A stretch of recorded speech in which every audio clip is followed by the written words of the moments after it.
Sa video nito mga ka-dreamers, update po tayo sa ating ongoing bisol at kamote crops plantation dito sa ating munting sakahan. Pero teka, may nakalimutan ako nga binhin ang bisol. 9 na piraso, mamaya tutuloy natin yung pagpupunla. Pero di ko napapakita siyempre. Dahil sa wala tayong cameraman, struggle ulit. Pero ito, kayang-kaya. Ayan mga ka-dreamers, kung mapapansin ninyo, mayroon tayong linya ng bisol.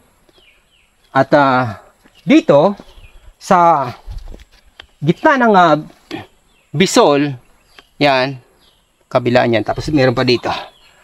Dito natin ilalagak yung kamote crops. Isusunod natin.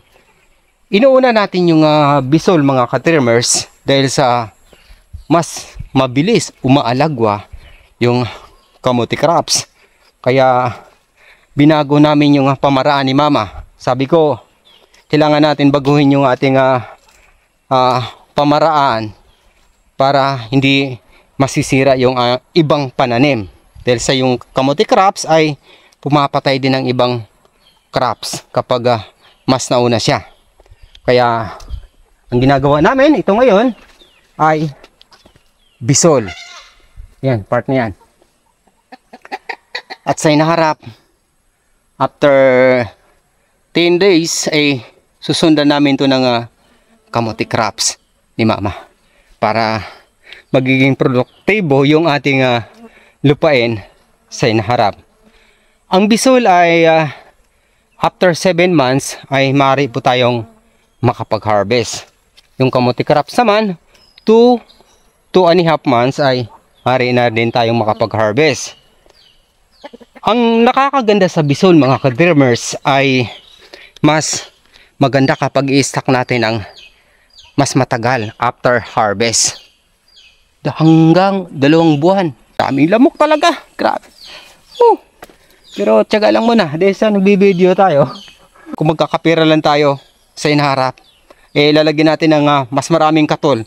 Yung bawat kanto at paligid ng ating munting sakahan para maibsan yung lamok. Pero ngayon nagbibideo tayo ay tiyaga muna tayo. Ayan mga ka-dreamers.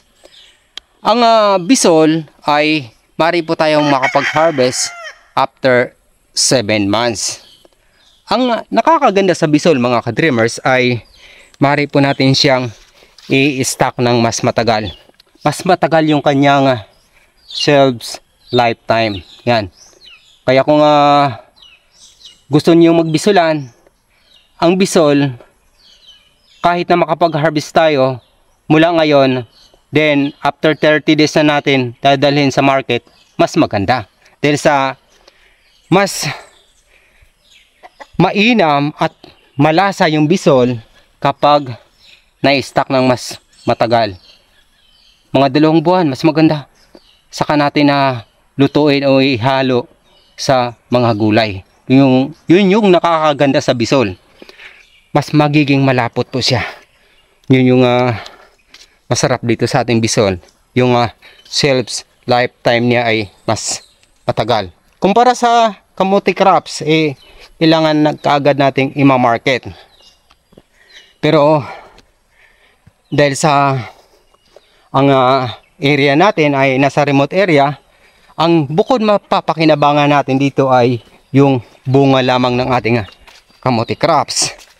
Yan yung ating kamote crops mga ka-dreamers na ito yung kamote crops na ipinula namin ni Mama nung month of May. Nung may bumugsong ulan, sinamantala namin para maihanda natin yung mas malawakang binhi na maaari nating ipunla. So hindi pa namin ito na-transplant.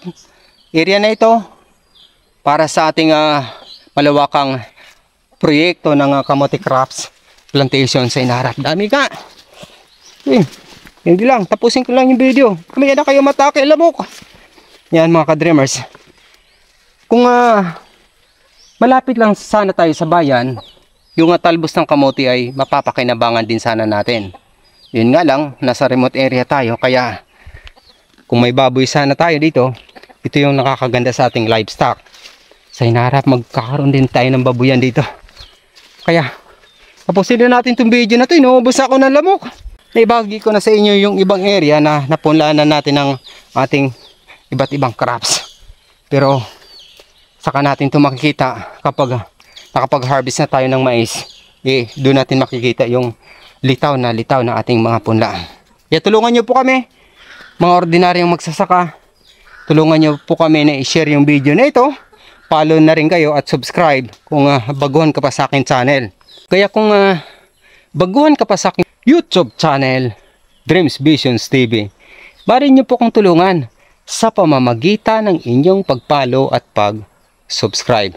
At sa hinaharap, sa aking mga pangitaing panaginip ayon sa Biblia, mga tanda at kababalaghan bago ang dakilang araw ng Panginoong Hesukristo.